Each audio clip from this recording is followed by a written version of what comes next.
नमस्कार। हम लोग आज बात करने वाले हैं कि agri input, seed, fertiliser, pesticide, bio, micronutrient, machine equipment, कृषि, इनको कहते हैं कृषि आदान।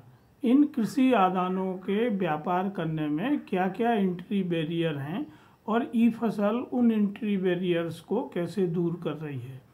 तो दोस्तों, किसी भी व्यवसाय में जब आप अंदर आते हैं और या पूर्व से आप व्यवसाय कर रहे होते हैं तो वहाँ 4 तरह के लोग होते हैं और इसी तरह 4 तरह के लोग एग्रीकल्चर के इनपुट व्यवसाय में भी हैं। सबसे बड़े हैं जो रीजनल डिस्ट्रीब्यूटर हैं या नेशनल डिस्ट्रीब्यूटर्स हैं। दूसरे होलसेलर्स हैं जो होलसेल का काम करते हैं एक क्षेत्र में। तीसरे रिटेलर्स हैं और चौथे सब रिटेलर्स हैं। और ये चारों लोग अपनी अपनी भूमिका एग्रीकल्चर इनपुट सप्लाई में निभाते हैं, जहां मैन्युफैक्चरर फैक्ट्री से किसान फार्मर तक ये कृषि आदान जाते हैं।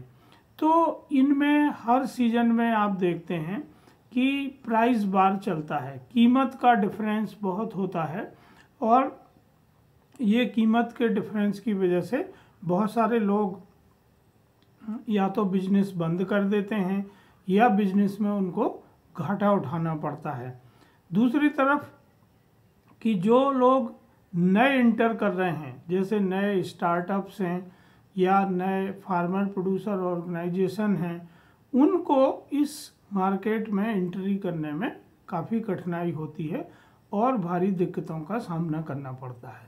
तो ये एंट्री बैरियर क्या क्या हैं? पहला है कि जो कंपनियां हैं वो उनका मॉडल है डीलर डिस्ट्रीब्यूटर का मॉडल, क्योंकि कंपनी आपको अपने प्रोडक्ट बेचने के लिए, खाद के लिए ओफार्म और पेस्टिसाइड और सीड के लिए प्रिंसिपल सर्टिफिकेट जारी करती है। तो ये ऑथराइजेशन लेने के लिए आपको कंपनी के साथ डीलरशिप या डिस्ट्रीब्यूटरशिप लेना पड़ती है।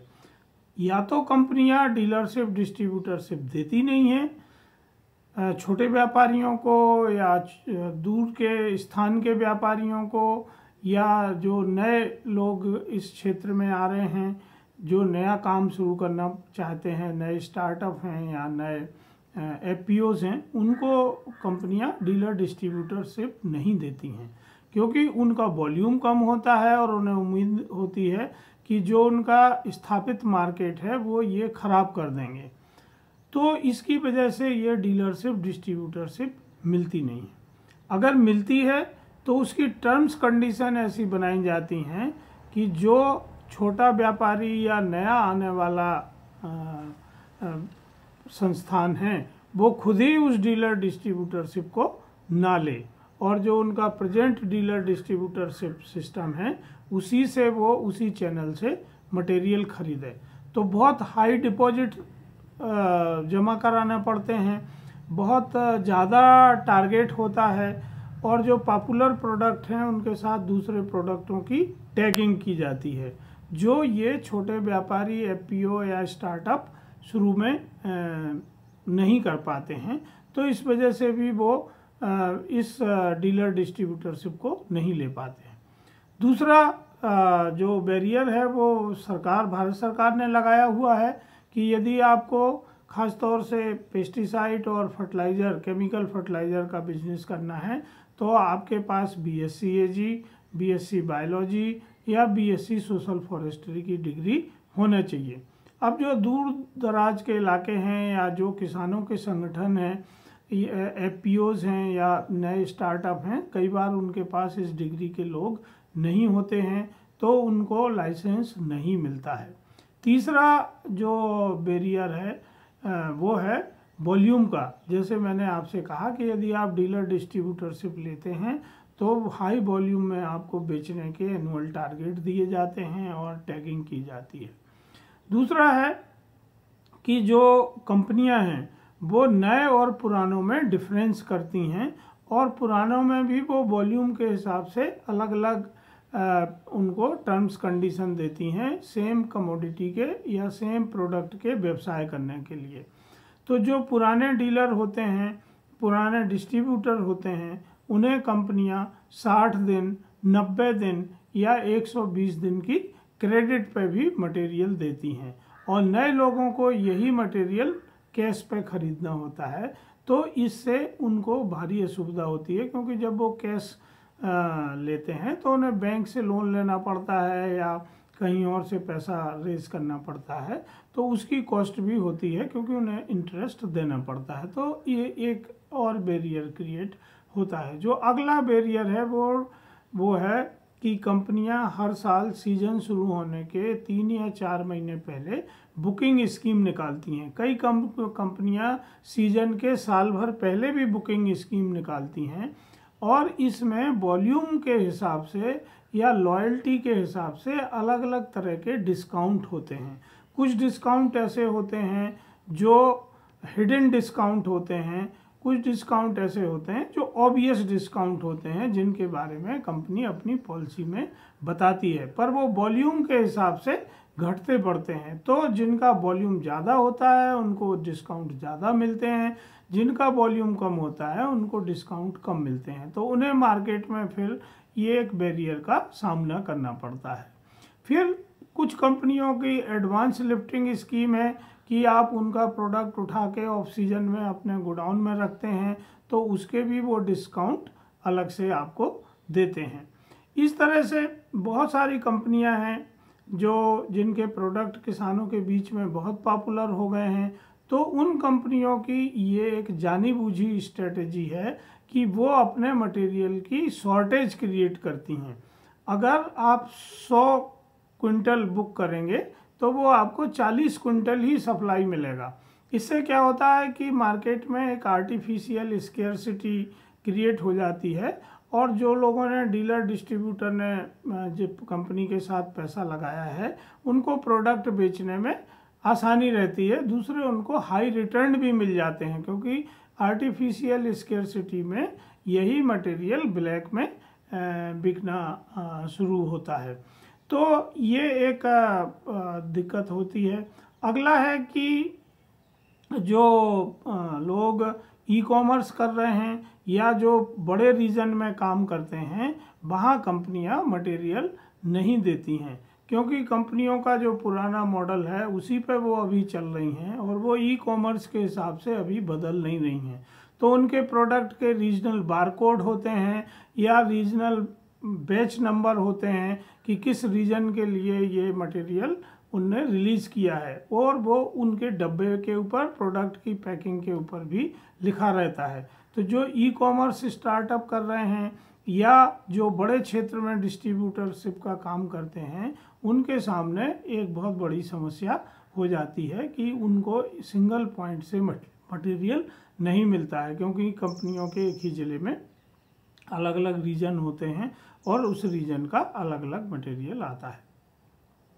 इसी तरह जो कंपनी के एम्प्लॉयज़ हैं वो उनके जो पुराने डीलर डिस्ट्रीब्यूटर हैं उनसे उनके अच्छे संबंध होते हैं, तो उन्हें वो प्रेफरेंस देते हैं। जो नए स्टार्टअप हैं या जो नए फार्मर प्रोड्यूसर ऑर्गेनाइजेशन हैं, उनके उतने अच्छे संबंध उनसे नहीं होते हैं, तो वो उतना अच्छा ट्रीटमेंट उनको नहीं देते हैं, मटेरियल सप्लाई नहीं करते हैं, उसको कई तरह की बाधाएं क्रिएट कर देते हैं। उनके कोड वगैरह उनके सिस्टम में जनरेट करने होते हैं, जिससे बिलिंग होती है, वो कोड जनरेट करने में बहुत टाइम लगाते हैं, और बहुत सारी प्रॉब्लम्स उनके सामने कंपनी के जो स्टाफ हैं वो क्रिएट करते हैं।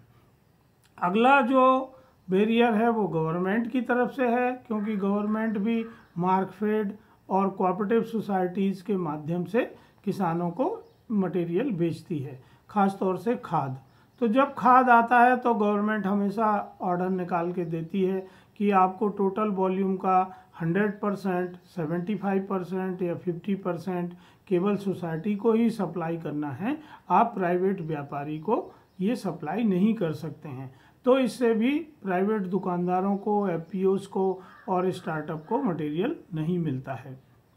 और गवर्नमेंट चूँकि फर्टिलाइज़र का मूवमेंट प्लान बनाती है तो उससे भी वो बैरियर क्रिएट करती है कि किस रीजन में कब जाना है।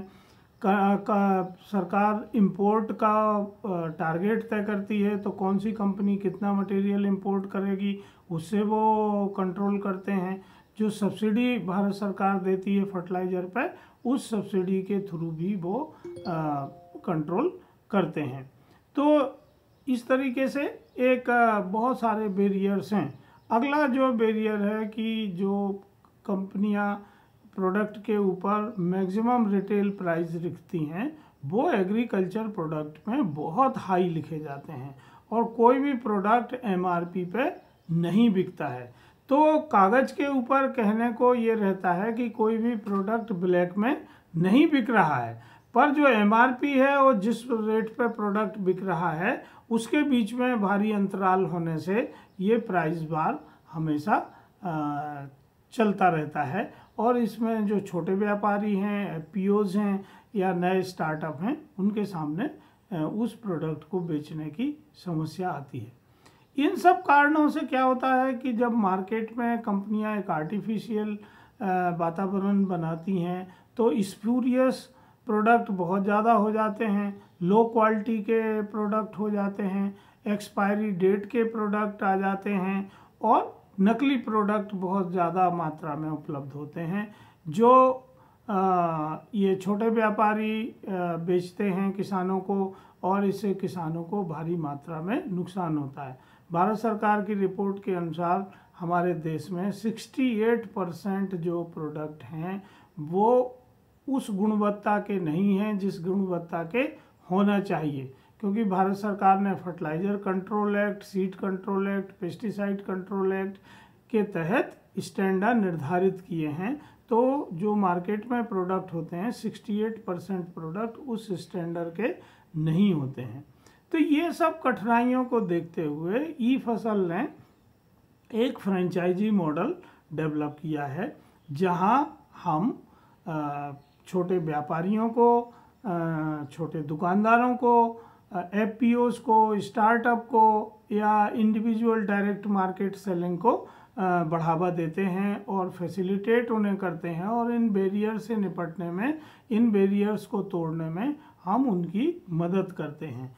तो ई फसल क्या कर रही है कि ई फसल प्रोडक्ट के डिस्ट्रीब्यूटरशिप का डेमोक्रेटाइजेशन कर रही है। मतलब छोटे छोटे दुकानदारों को, एफपीओज को या नए स्टार्टअप्स को भी ई फसल उन प्रोडक्ट को बेचने में सहायता करती है जो अच्छी क्वालिटी के हैं और जिन्हें वो डायरेक्ट नहीं ले पाते हैं। तो डेमोक्रेटाइजेशन से जैसे अच्छे प्रोडक्ट मार्केट में अवेलेबल होते हैं छोटी छोटी जगह, तो नकली प्रोडक्ट अपने आप वहाँ से बाहर हो जाते हैं। दूसरा है कि हम उनको स्टैट्यूटरी जो परमिशंस हैं, जो लाइसेंस हैं, वो फार्म हैं, पीसी हैं, ये सब लेने में मदद करते हैं ताकि उनको पूरा अपना व्यवसाय ठीक से करने में सहूलियत हो और वो कानूनों का पालन कर सकें। दूसरा है कि जो हम ई फसल का अपना ब्रांडेड सप्लाई चेन है, उस सप्लाई चेन में जब वो इंटर करते हैं फ्रेंचाइजी के थ्रू, तो ई फसल के ब्रांड का लाभ उनको मिलता है, क्योंकि किसानों के मन में क्वालिटी और प्राइस को लेके हमेशा शंका रहती है, तो वो शंका उनकी दूर हो जाती है। फिर ई फसल डायरेक्ट मैन्युफैक्चरर से या होलसेलर से लेके जो डिस्ट्रीब्यूटर्स हैं उनसे लेके सप्लाई करते हैं। तो अगर आप बुकिंग कर रहे हैं तो कम इन्वेस्टमेंट में आपको ज़्यादा इन्वेस्टमेंट का लाभ मिल सकता है, क्योंकि ई फसल के साथ बहुत सारे लोग मिलके बुकिंग में छोटी छोटा इन्वेस्टमेंट करते हैं। जैसे मैंने आपको बताया कि जो प्राइस है वो बुकिंग के वॉल्यूम पर निर्भर करती है। तो यदि आप अकेले बुकिंग करते हैं तो आप एक दुकान के लिए बुक कर रहे हैं, और अगर ई फसल के साथ 500 दुकानदार उसी प्रोडक्ट को बुक कर रहे हैं तो आप उस 500 दुकानदारों के वॉल्यूम का डिस्काउंट ई फसल आपको कम बुकिंग पे दे देती है। तो ये आपको कीमत रिड्यूस करने में मदद करता है, टाइम और जो मल्टीपल उठाधरी होती है उसमें जो वेस्टेज होता है, पैकिंग फट जाता है, टूट फूट जाता है, उस सब से आपकी बचत हो जाती है।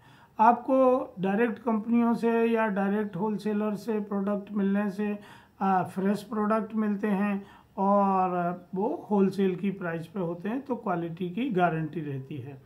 एडवांस बुकिंग और पूलिंग करने का एडवांटेज आप ले सकते हैं और आप फिर मार्केट में क्रॉपिंग सीजन में प्राइस वार से अपने आप को इम्यून कर लेते हैं, बचा लेते हैं और अपना बिजनेस आप प्रॉफिट में चला सकते हैं, घाटा नहीं होता है। ई फसल कोई टारगेट नहीं करता है, कोई टैगिंग नहीं करता है, तो आप अपने हिसाब से प्रोडक्ट कब कितना लेना है उसको तय कर सकते हैं। तो आपको कोई किसी कंपनी की डीलरशिप नहीं लेना होती है, किसी कंपनी में कोई डिपॉजिट नहीं देना पड़ता है। अगर आप एडवांस बुकिंग नहीं कर रहे हैं तो वो रिस्क उठाने की भी आपको ज़रूरत नहीं है। आप बुकिंग कर रहे हैं तो कम इन्वेस्टमेंट में आपको ज़्यादा बड़े वॉल्यूम के डिस्काउंट का लाभ ई फसल दिलाती है। सप्लाई की जो स्टेजेस हैं, जैसे आप सब जानते हैं कि खेती के मटेरियल एक साथ यूज़ नहीं होते हैं। खेती जो होती है, जो क्रॉप साइकिल है, वो 4 स्टेजेस में होती है। पहले को हम कहते हैं प्री सोइंग, बोने के पहले की स्टेज, फिर सोइंग, बोने के समय की स्टेज, फिर जब फसल खड़ी होती है तब क्रॉप प्रोटेक्शन की स्टेज, और जब फसल कट जाती है तो पोस्ट हार्वेस्ट की स्टेज। तो इन चारों स्टेजेस में अलग अलग तरह के प्रोडक्टों की आवश्यकता होती है और ये अलग अलग प्रोडक्ट ई फसल अलग अलग टाइम पे अपने छोटे दुकानदारों को, एफपीओस को, स्टार्टअप्स को उपलब्ध कराती है। तो उनको बहुत लंबे समय तक अपनी इन्वेंट्री को कैरी करने की ज़रूरत नहीं होती है, इससे उनकी कॉस्ट रिड्यूस हो जाती है। फिर जो प्रोडक्ट हैं मार्केट में, एक ही फॉर्मूले के कई कंपनियां अलग अलग ब्रांड नेम से प्रोडक्ट बनाती हैं। एक ही फसल के कई तरह के बीज आते हैं, तो एक ही मशीन उपकरण के कई ब्रांड आते हैं मार्केट में। एक ही फर्टिलाइज़र या माइक्रो न्यूट्रिएंट या वाटर सोल्यूबल के कई ब्रांड आते हैं। तो प्रोडक्ट का कंपैरिजन करना, प्राइस का कंपैरिजन करना, ये सब ई फसल आसानी से करने में आपकी मदद करती है। फिर आपको डोर डिलीवरी देती है, तो डोर डिलीवरी होने से आपको प्रोडक्ट की उपलब्धता आसानी से हो जाती है। ई फसल के साथ कंपनियां भी और सभी जो ई फसल फ्रेंचाइजी हैं वो प्रमोशन में पार्टिसिपेट करते हैं, प्रोडक्ट की टेस्टिंग में पार्टिसिपेट करते हैं, प्रोडक्ट के डेमोस्ट्रेशन में पार्टिसिपेट करते हैं, और जो फ्री सैम्पलिंग आती है वो किसानों को देते हैं, ताकि नए नए तरह के जो प्रोडक्ट मार्केट में आते हैं वो अपनी सप्लाई चेन में ला सकते हैं। तो ये जो ई फसल की कलेक्टिव ब्रांडिंग, मार्केटिंग और ग्रुप में वर्क करने का और नेटवर्क क्रिएट करने का जो कलेक्टिव एक्शन लेने का फॉर्मूला है, इससे आप सभी तरह के बैरियर्स को तोड़ सकते हैं और अपने बिजनेस को लाभकारी ढंग से कर सकते हैं। हम इसको कैसे कहते हैं कि खुदी को कर बुलंद इतना कि हर तकदीर से पहले खुदा बंदे से कुछ पूछे, बता तेरी रजा क्या है। धन्यवाद।